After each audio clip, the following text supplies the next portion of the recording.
Thank y'all for being here today. We're super excited that you're here and engaging with us today. I'm not going to say much. I'm going to pass the baton to Jack, and then Jack's going to pass it to Caitlin. All right, thank you. All right, well, good evening. It's really good to see everybody here. We're very excited to have y'all. It's an exciting chapter in the City of LaGrange history to be able to plan our parks, and this is the first step in that process of what we'd like to see in our park system. And so we're super excited to see everyone here, especially the younger folks. We really want their opinions because they're the ones that'll probably benefit the most from this over time. So it's a great time to have everybody here. One thing to always remember, there's no right or wrong answer. It's your opinions and what you think, and we want to hear everything. So this is your chance to really tell us what you like to see in your park system, because this is your park system. And so we're very excited again to be here. Caitlin Admire with Freezen Nichols is leading the consulting team that's helping us put this plan together. And so from that, I'll go ahead and turn it over to Caitlin and her team. Thanks, Jack. All right. So what we're going to do is I'm going to do a quick 15-minute-ish presentation just to give you an overview of what we're doing here generally tonight, but also just as for this plan. This is the first community engagement we're having for this plan. We're very early in the process still, so this is kind of the introduction to this process. You don't have a microphone or anything that works? I do hear. I can do this. So I can see what my presentation is, and I will go like this. This will work. We're flexible. Is this better? Yeah. Okay, perfect. All right. So, like I said, today we're going to talk about what is a parks plan, a timeline, a general process and plan overview, next steps, and then some our interactive stations that I know you guys had already started getting going on. We'll have more time afterwards as well. I'm going to grab my slides over here. Thanks. That's why we come prepared. All right. So, again, my name is Caitlin Admire. I am with Freezen Nichols. We are a civil engineering, urban planning, and design firm. I'm based just right here in San Marcos. I've got with me tonight Lahari and Seth. Where is Seth? I think he's outside. Oh, he went outside. He's welcoming people in. So we are here tonight from Freezen Nichols, the consulting team. And just like Jack said that these are your parks, we also say that this is your plan. We're here to kind of facilitate the process and add our expert guidance and things like that, but we really want this plan to be based on what we hear from you guys. We're not coming in with any preconceived notions. This is going to be your plan, and we're just kind of here to facilitate the process and put everything into a document for you to use going forward. So, what is a parks plan? It's a 10-year plan. We recommend 5-year updates. So this isn't your only chance to talk about these things. We'll have more meetings as part of this process, but also ideally every 5 years, the city comes back out and talks to the folks again and updates the plan. We do both park-specific as well as system-wide recommendations as part of these plans. So some things that are maintenance and things like that, but also very specifically looking at each individual park and what opportunities and recommendations for enhancement we have there.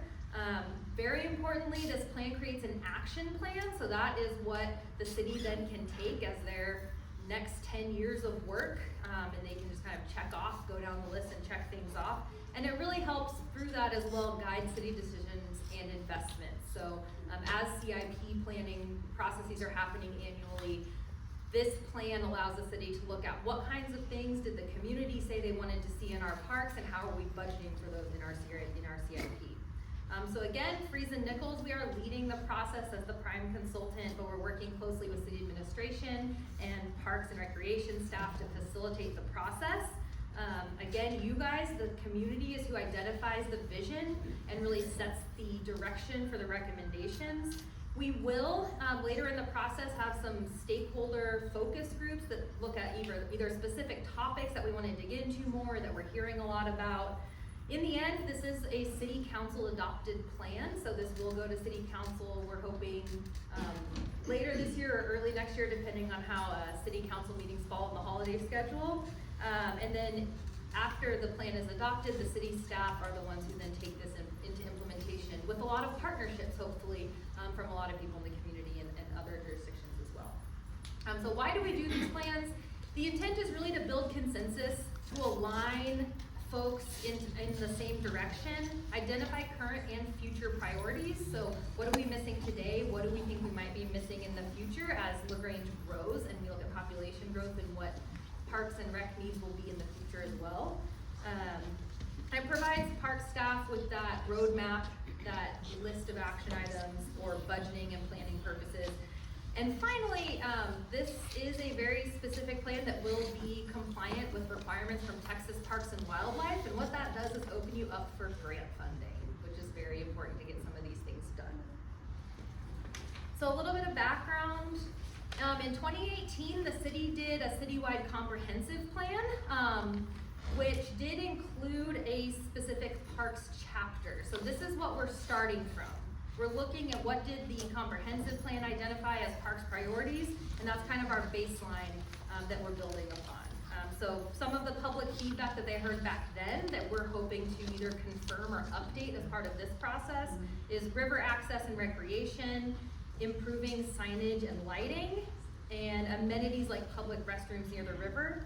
You'll see in this map, they have a suitability analysis that identified optimal areas for greenways and park expansion, based on some of the underlying city physical properties. So gave us a lot of information to start from.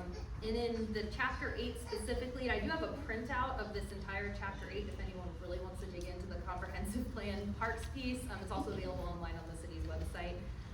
But some of the specific goals and objectives related to parks that came out of the comprehensive plan are inviting and functional parks related to maintenance and raising all parks to the same level of appearance and usage. Developing partnerships specifically for a river trail, and some of those sub-objectives on that were educational opportunities, accessibility of the riverfront, and access to the natural environment and preserving the natural environment around LaGrange. There's also 19 specific actions that we'll take a look at as well, and either carry forward into this plan, remove some, add some, update them as needed based on what we hear from you guys. So with that, how will the rest of this process go? So we kicked this off back in March. We came out here, we went through every single park. We drove around in a bus with the city staff and we went to every park. We got out, we walked around, we took pictures, we kind of inventoried everything. We talked about the issues the city was seeing in those parks, talked about what they've heard, what they had planned for the parks, getting that inventory of everything that you have today. So that is where we are now. We've created the inventory, and we have the inventory of the existing parks, their acreages, all of the amenities that are each of the parks, down to the number of picnic tables that is at every park, and we have that in an inventory matrix that we have. We can look at that too if anyone's interested in digging into that more. And we also have done a profile for each park that looks at what is there, kind of the history, what issues each park is having, and then what are some preliminary opportunities that have been identified for each park, and that's what we'll carry forward into recommendations as we talk to people more and support some of the quantitative data that we have now with the qualitative data of what we're hearing from people. So our next step is an assessment phase where we go in and we do some very specific assessments, and these are guided by what Texas Parks and Wildlife likes to see in their parks assessments. We'll talk about what that is in a moment, and then like I said, we plan to finalize this at the end of the year, and then depending on how the end of the year holiday council meetings work out, we'll either be coming for adoption in December, early January. So we are here right now, right in between the inventory and assessment phases. We are having that first public event that you see highlighted there. We do have a public survey that is still open. So I will give you a QR code and a website at the end. We would love for you guys to, as well as engaging with us tonight, also go online and take that survey if you haven't already. So let's talk about what you can expect to see from this parks plan. So the first thing we do in this inventory process, so we look at all the parks and we categorize them. Again, this is kind of a standard Texas Parks and Wildlife thing. So these first 4 parks, the Pocket, Neighborhood, Community, and Regional, that is what we call close to home parks. Those are kind of your basic 4 levels of parks, and they range in size, so Pocket Parks being the smallest, Regional being the largest, and they have kind of a variety of different types of amenities that you can expect to see at these different types of parks. So again, a regional park, for example, might have some more unique amenities that people would be coming from around the region to use, whereas a pocket park would be something that's more kind of for that neighborhood. People probably aren't coming from outside that neighborhood to use it, and also a much smaller size. In addition to that, some of the specialty parks, open space and nature areas, you have a lot of those because of your proximity to the river. Those are pretty self-explanatory. Special use parks, those are things that kind of have a singular use, like a dog park or a skate park, something like that, where you're going there to use it for that one specific thing. And then green belts and linear parks are connecting parks. So they are trail networks, for example, where you're connecting parks through a linear park space or green space. So with that, again, we have the full inventory available if you'd like to come look at it. But this is just a summary, give you a quick snapshot of your park system today. So you have 179, a little over 179 acres of park space right now, which is really pretty good for a city of your size population in terms of just raw acreage. There are 8 city parks, 1.7 miles of trails. 5 of those 8 parks have restrooms, which is also pretty dang good. Not a lot of parks have restroom facilities. 4 with river access, which we heard from the comprehensive plan was really important. I think we're already starting to see it in some of the board activities as well. And of course, that's because this river is such a great asset to you guys. And so that makes a lot of sense that you're utilizing that. You do have 1 regional park. The Fayette County Fairgrounds would be considered a regional park. But some of the limited things, the small scale parks and those pocket park level, kind of those daily neighborhood accessible parks, you don't have a ton of those. And there's no skate parks, no dog park, and of course your pool is currently not able to be used, right? So we don't consider you having a pool right now. So some of those special use things that are missing. But you do have good geographic distribution, which is really nice. You can see on the map here, sometimes we'll see like all of the parks are kind of segregated in one area, but you have pretty good geographic distribution in your parks right now. So those are some of the key takeaways that we're looking at from our planning perspective as we get into this inventory piece. So let's talk about what that assessment, this next step that we're going to be doing. So Texas Parks and Wildlife requires a 3-part assessment process. One is the demand-based assessment. And that is what we're hearing from you guys. The demand-based is what are the people saying they want to see in their community. So that's a third of it. The standards-based assessment is looking at national standards or criteria based on a city of your similar size, and what does the national standards say you should be having in terms of number of parks overall, in terms of acreage, but also just how many picnic tables should you be having in the city of X number of people. And so we look at all of that and compare your city with where you are today, where are you deficient, but we also project out for the 10-year population growth, and we say where would we expect you to be deficient in 10 years so that you can start being proactive about your parks planning.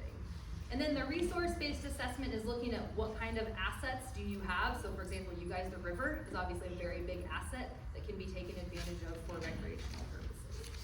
So all of those together form our 3-part needs assessment. I wanted to give you a quick look. So to note, we have not done your assessment yet. These are examples from a different plan, but I want you to see what you can expect in this next phase of work and what we'll be doing. So that acreage, this is that acreage level of service I was talking about. So you can see we list all of the parks there on the left, and we look at their acreages. We set a target, again, based on those national standards for a city of a similar size, and we project out the deficiencies for today and in 10 years. We do the same thing with facilities, which is like every park facility that is in your park, like I said, down to number of picnic tables. Again, where are you deficient today? Where will you be in 10 years? And then we do a spatial level of service, which is looking at spatially, geographically, where the parks are.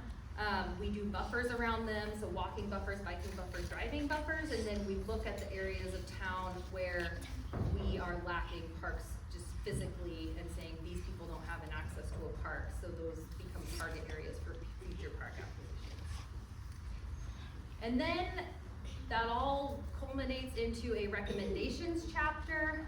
This will have goals, overall kind of parks and recreation goals, as well as top priority needs relating to acquisition, system-wide recommendations, specific parks recommendations, programming, asset resilience, and funding. So those are all the things we then address in the recommendations. Of course, we don't have these yet for you guys because this is a couple steps down the road still. We want to hear from you guys first.